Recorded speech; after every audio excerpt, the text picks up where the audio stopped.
Daalụ nọ ndị be anyị aka unu si wee na-esoro anyị n'ihe anyị na-eme n'iru akwụkwọ a na-asị nke echekwara ya zero asị adụrụ ncha niile na mma na unu ya dịka echi na echi ada agwụ agwụ otu anyị kwuru otu akọ ya dịrịrị ise ise ise dịka o si dị anyị eji gosi na ya bụ ya ji maka ya wee bịa one gbasịta maka ife ndị ugwu na-ekwu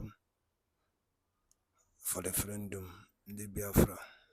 So the analysis nwanne anyị wuga wee ife ọ kọwasịgasịrị ebe ahụ mana mma like onye ọbụla bụ onye Igbo and the old Eastern region gee ya bụ ife ọ dị oke mkpa. Make sure you listen to it and ị ga-esia ya etinye your own opinion, your own suggestion gbasịta maka ife nisabela kwu n'iru akwụkwọ. Right, over to you. As Nigerians, but you don't want them to go. Let's go back to that flashback. Call it a throwback. The message seems to still be, listen. The Northern Elders Forum has reviewed events and tendencies which suggest that the country is headed for more crises. Nigerians live in fear of violence today and in fear of an uncertain future. The capacity of the Nigerian state to secure citizens, protect the country's territorial integrity, and resist violent assaults on our unity is weakening to levels of making threats that have no impact. Armed criminals of all types have increased their audacious stranglehold over our lives in all parts of the country. Irredentists are increasingly asserting their influence over in the southeast and some parts of the country, and in the manner that millions of Nigerians now live. Rhetorics from political leaders and ethnic champions who speak in threats and demands routinely suggest that the sentiments in support of irredentism are becoming more widespread. All Nigerians are paying the price of failure of two sets of leaders. At the national level, the administration appears to have lost the capacity to hold the gradual descent of the country into anarchy. Political leaders in the southeast appear to have submitted to violence and terror of IPOB and ESN. Muted voices of millions of Igbo cannot be heard, so that Nigerians can understand the degree to which secession by the Igbo represents their popular choice. Nigeria has had to fight a terrible war to preserve the country. The North has paid its dues in that war, and indeed in many ways throughout the history of our country. Under our current circumstances, no Nigerian should welcome another war to keep this country together. The North, in particular, has more than enough challenges, and we recognize that violent secession by any part of Nigeria will compound the problems of all Nigerians under which we live. The Forum has arrived at the difficult conclusion that if support for secession among the Igbo is as widespread as it is being made to look, and Igbo leadership appears to be in support of it, then the country should be advised not to stand in its way. It will not be the best choice for the Igbo or Nigerians to leave a country we have all toiled to build and a country we all have responsibility to fix. But it will not help a country already burdened with failures on its knees to fight another war to keep the Igbo in Nigeria. This Forum insists that attacks and killings of Northerners and federal government employees and destruction of national assets must stop. Those who have been involved in it must be arrested and prosecuted. Until the Igbo decide whether it wants to secede or remain part of Nigeria, the law applies to it, and the federal and state governments who have responsibility to enforce the law and protect citizens must enforce it. We support calls for northerners who are exposed to harassment and violence to consider relocating to the north.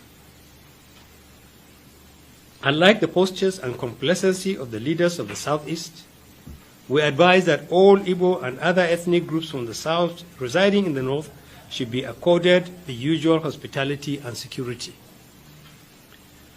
The Forum believes that it is vital to address amendments to the Constitution and achieve major changes in the structure and operations of our federal system now. Members of the National Assembly elected by Nigerians have lost touch with the people they are supposed to represent. This explains the major distances which exist between the people and the vital national institution which should play a major role in mitigating national crises. The National Assembly should explore additional avenues for tapping into opinions that can help redress serious limitations to the federal system before the 2023 elections.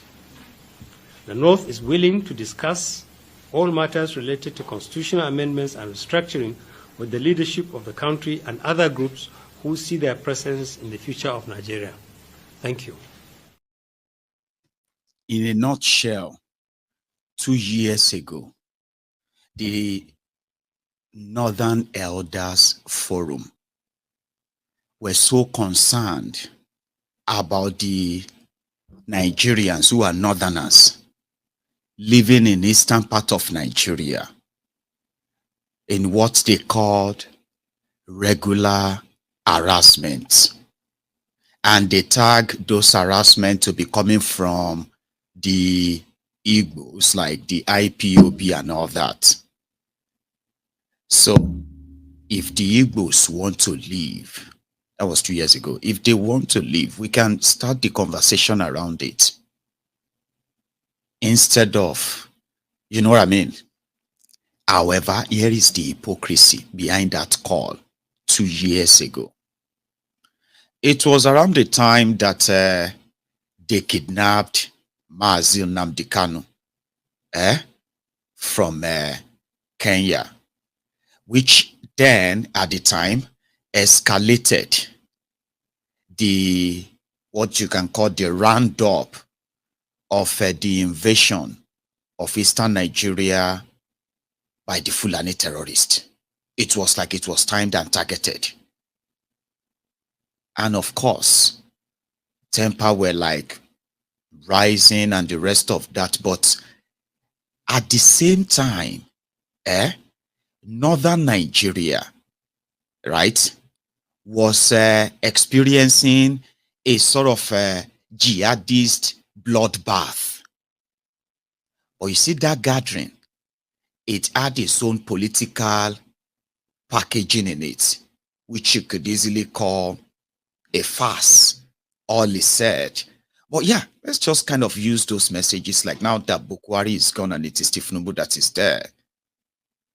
The unity of Nigeria, which never really exists anyway, that they told us is not negotiable, is actually negotiable. And if they still stand on it is not negotiable, they will be forced to accept the verdict almost when it is too late. Now, the scenario behind that was that maybe they should call for national conference. Maybe they should ask everyone who is currently part of Nigeria if they still want to be part of that Nigeria.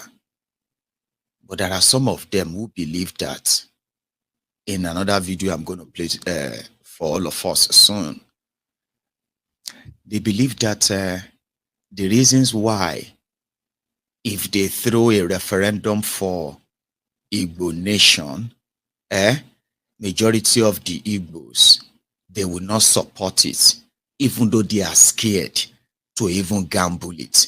A lot of people have told them, if you believe that there are more Igbos, because there are more Igbos outside Igbo land than those who are in Igbo land, okay?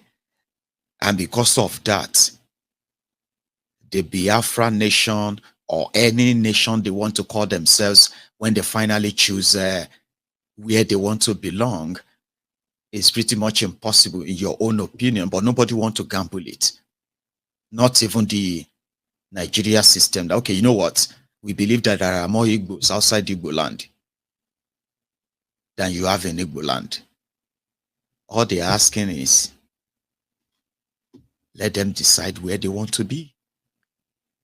Now, here is also 2 years ago. After that, what he read, okay, this is him now kind of speaking his own mind. Akim Baba Ahmed. The North supports the restructuring of the country and believes that groups like ours should get together. If the government would not facilitate a meeting of groups, if the avenue provided by the National Assembly is too inadequate, and we believe it is inadequate, there is nothing stopping Nigerians from organizing their own dialogue and making sure that it enters into the constitutional channels that are available. We believe that we should do this because a lot of Nigerians believe that the exercise just concluded by the National Assembly was insufficient. The quality of representations made there do not reflect what Nigerians really need. We are willing to talk to the National Assembly because we recognize the fact that under the law, they are the only body that has the power to amend the Constitution. We are willing to discuss with them. There are other groups that are willing to do so. That's why in our statement, we said they should expand their avenue. They should expand the opportunity for groups to talk to them.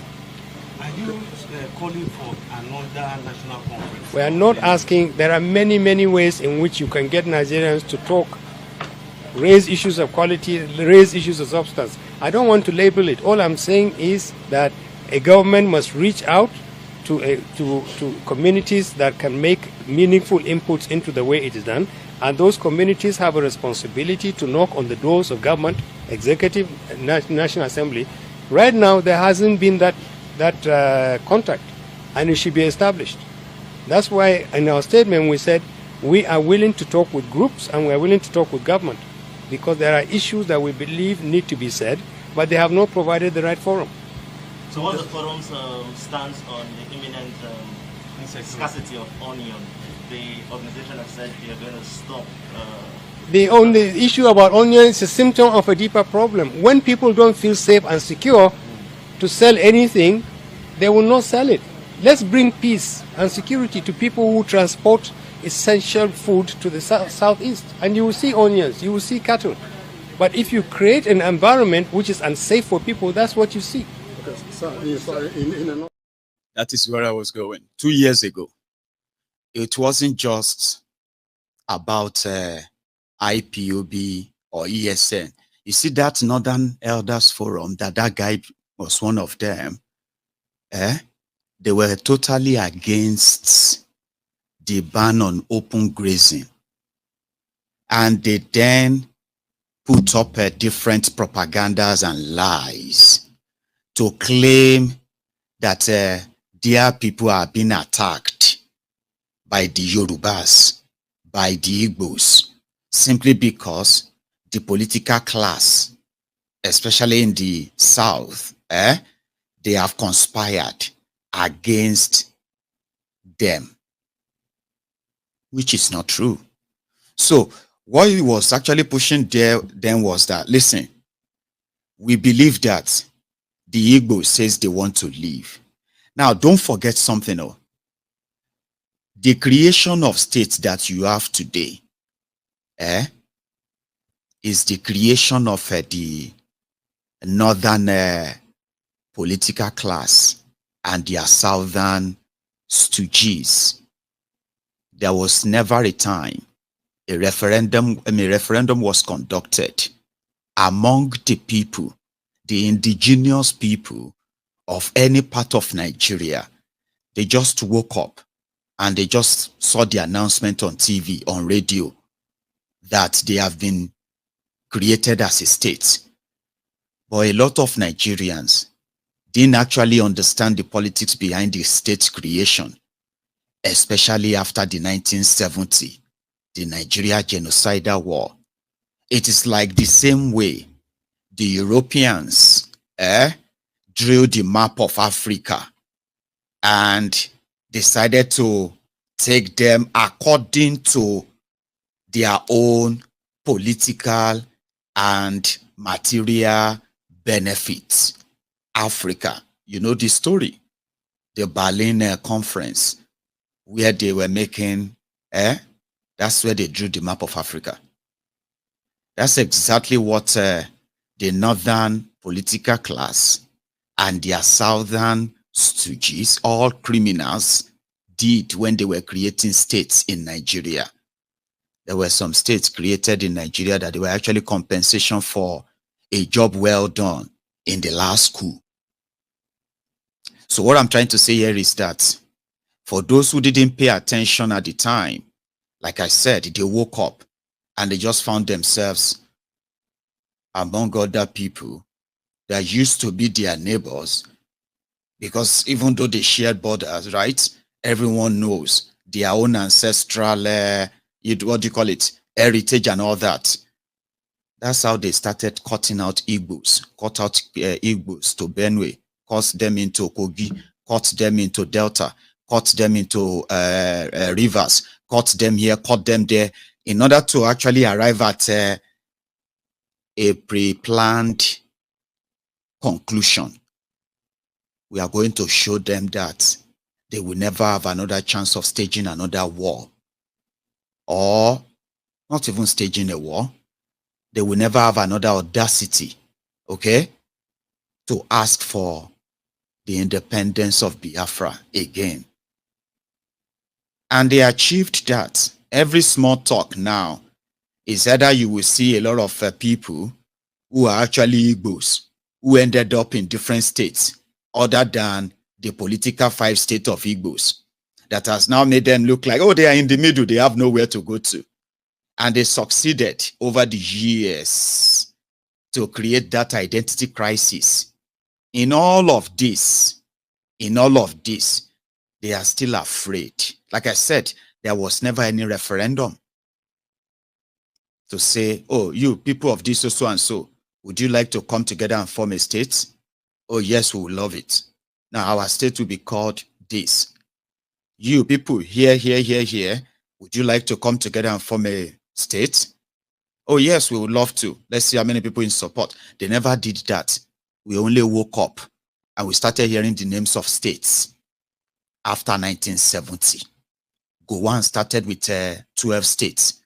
Later increased it to 19 states. Abina Ozimuri Talada increased it to 19. Obasanjo increased it to 21. Babangida came, increased it to 24. Or how many? Then Abacha came, increased it to 36. No be so. And in all of this creation, they were just pronouncements. They were just pronouncements. You here. You are you are Delta. Yeah, we are Delta. And that is why, and they know what they were doing. The divide and rule also very much work. The same confusion that you have all over Nigeria today. People who are not supposed to be together, but they are formed together by force in a country. It's exactly the same scenario you will witness in every state in Nigeria today. You will see those who are like, our people are supposed to be that part of Ijebu, but we are now in Lagos State. Our people are supposed to be part of Oyo, but we are now Oshun. We are now, you know what I mean, right? They created all of that in a way that it will be so difficult for people to really agree on anything progressive. In that confusion is where they are promising you hope. It doesn't really work that way. So what they intend to tell everyone then was, listen, if you believe that the Igbos, majority of the Igbos, including their political class, because that is the impression up north. The impression up north is that you see the IPOB and the ESN, Mazi Nnamdi Kanu, they believe that majority of the political class, the elite of Igbo land, and majority of the Igbo people, they support them. And now here is something. They are right and they are wrong. Majority of the Igbos actually would love Biafra. But when you sit them down, not all of them are indeed in full support of a Biafra led by IPOB and all of that. So that therefore, you can there see the, what do you call it? The open division in there, where you see the elite, the supposed elite, political and business, who are supposed to protect the young people who volunteered their lives to face armed terrorists who are on an order to invade the southern part of Nigeria until we all give up.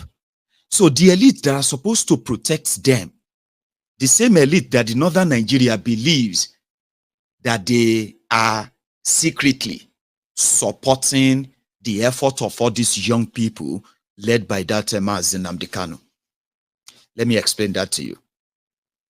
If to say the elite, businessmen and women, political class, royal fathers here and there, including those who are in different security positions in Nigeria, if just 1/3 of them, 1/3, I'm not even saying going to say half, 1/3, divide them into, if 1/3 of them should use their wealth, their position, and everything they have to support the effort of IPOB,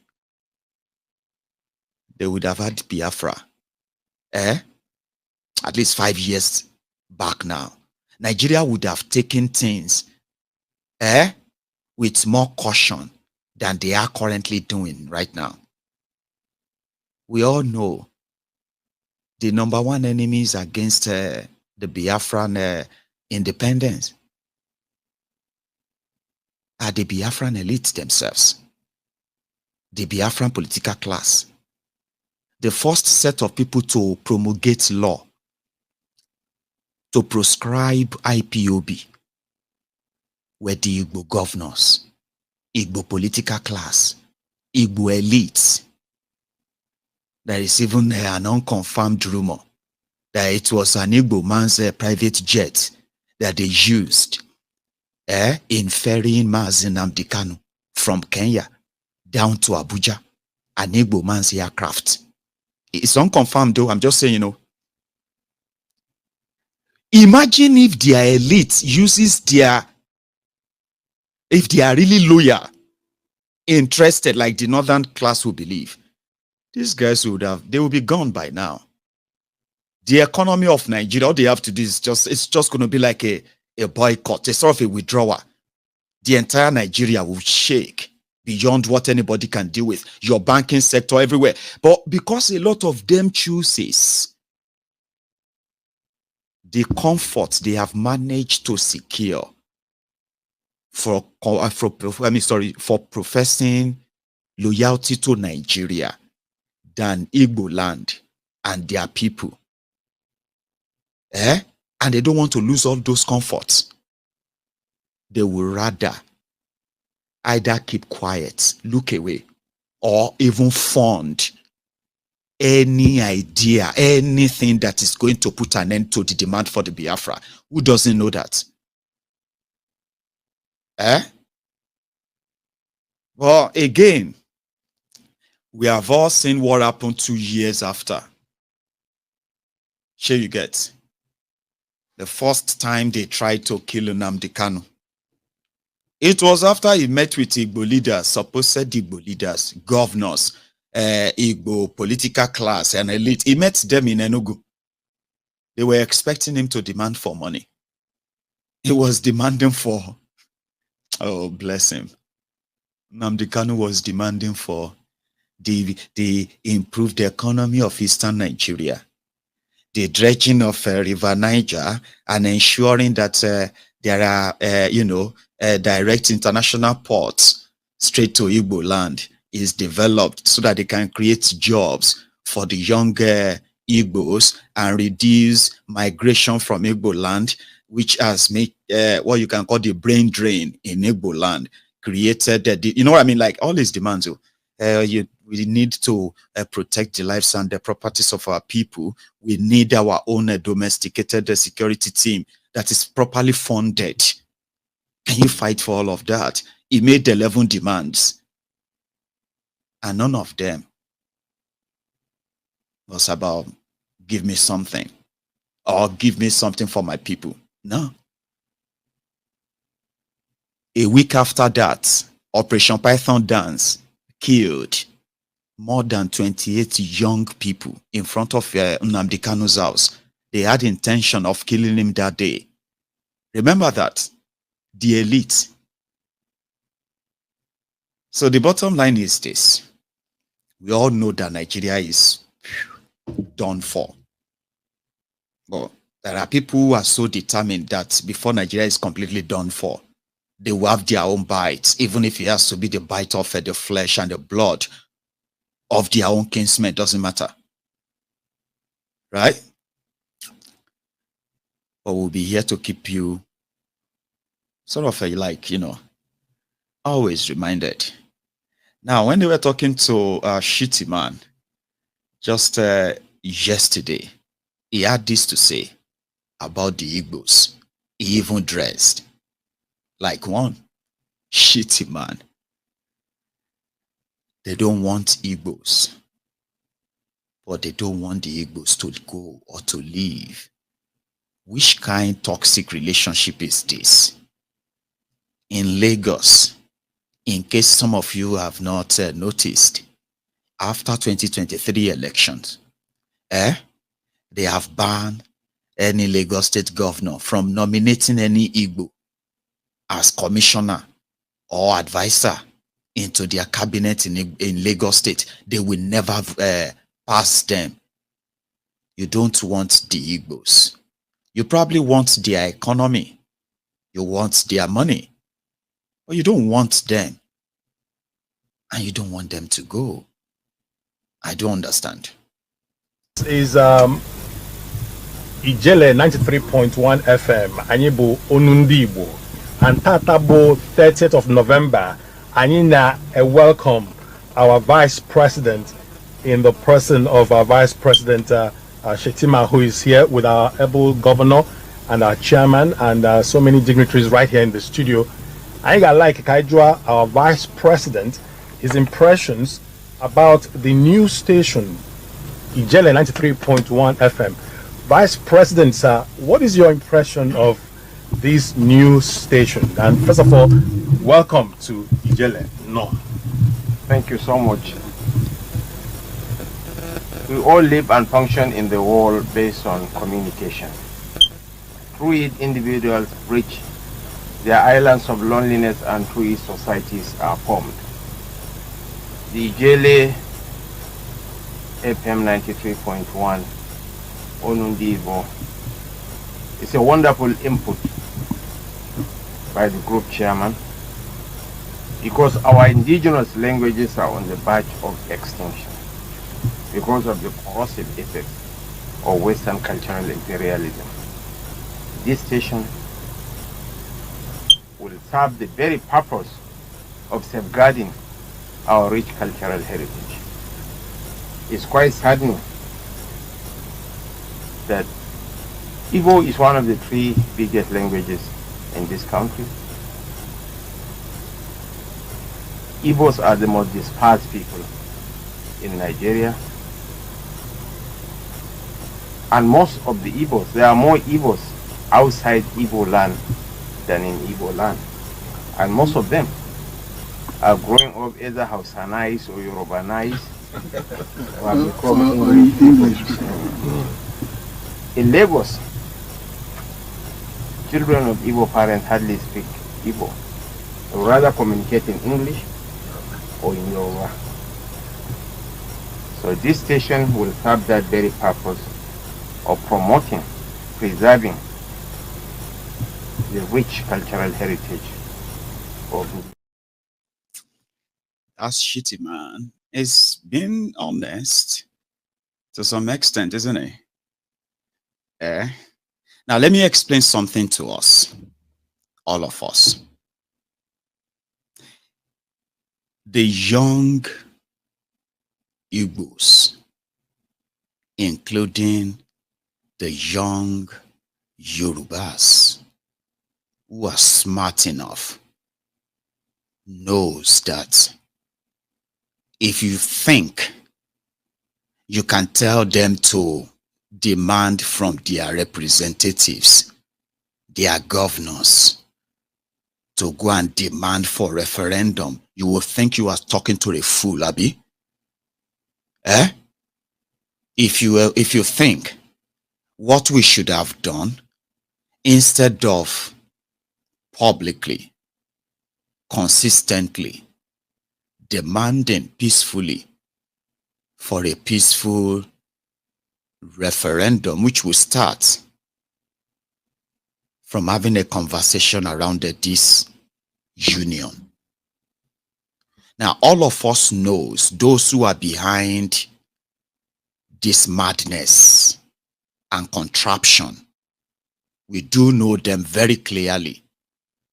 And if you are expecting any smart, sensible, intelligent Igbo person to take your advice off, they should have go and speak to their governors.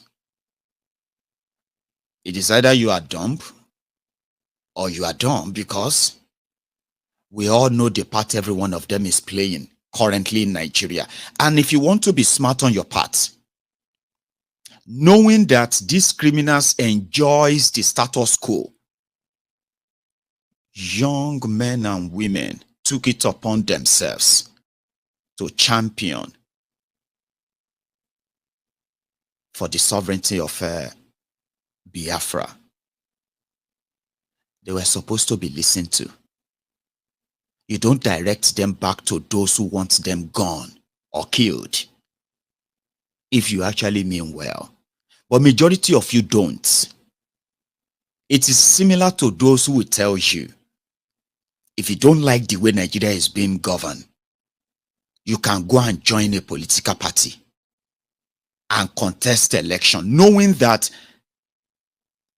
telling you to go through the right channel to challenge criminals who have no regard for laws or even their courts is a trick, a very old trick. If anybody tells you to do this through the right channel, it's because the channel that they call right channel is the channel they have created.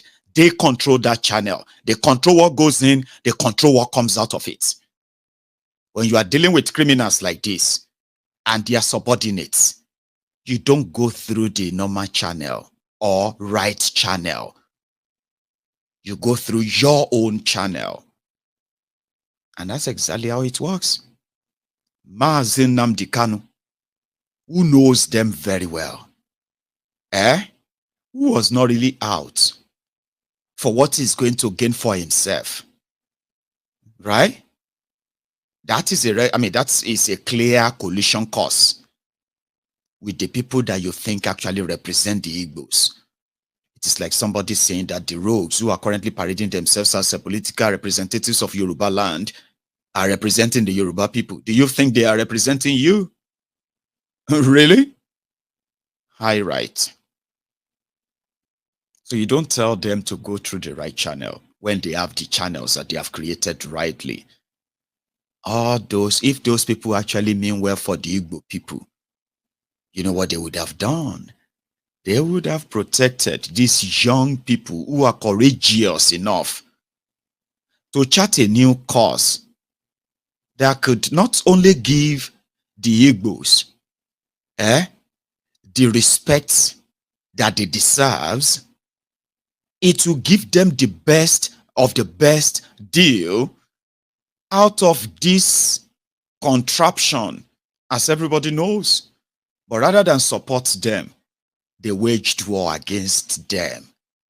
So it will be very, very unkind for anyone to even kind of mute the idea of saying that the Igbo elites are in support of IPOB or ESN. They are doing everything, spending billions on propaganda to tag them what they are not. Guess what?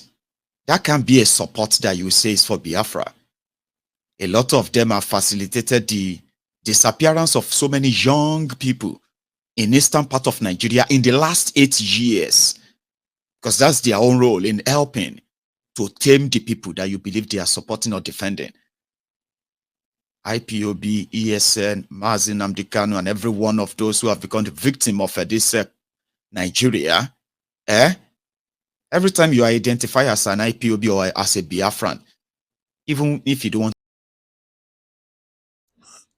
Daloli neno bomane sola ni ya neme. Ananugosigo ife anaiko wakasiniru akwụkwọ na ndị okwuru dịka osidi nke dịka ịbịa bụ ka ife nwere ikwu gbasịta maka ya bụ ife na bụ ife ndị nọ n'elu akwụkwọ ka ife nwere ike ikwu gbasịta maka ya bụ ife na drọpụra ya on Commission Bureau nke dịka ịbịa bụ ife akwa Eastern News 24 ka isi na-enwetara nnukwu ozi ya dị oke mkpa. Ndalụ na ụmụnne m nwere nke mesịa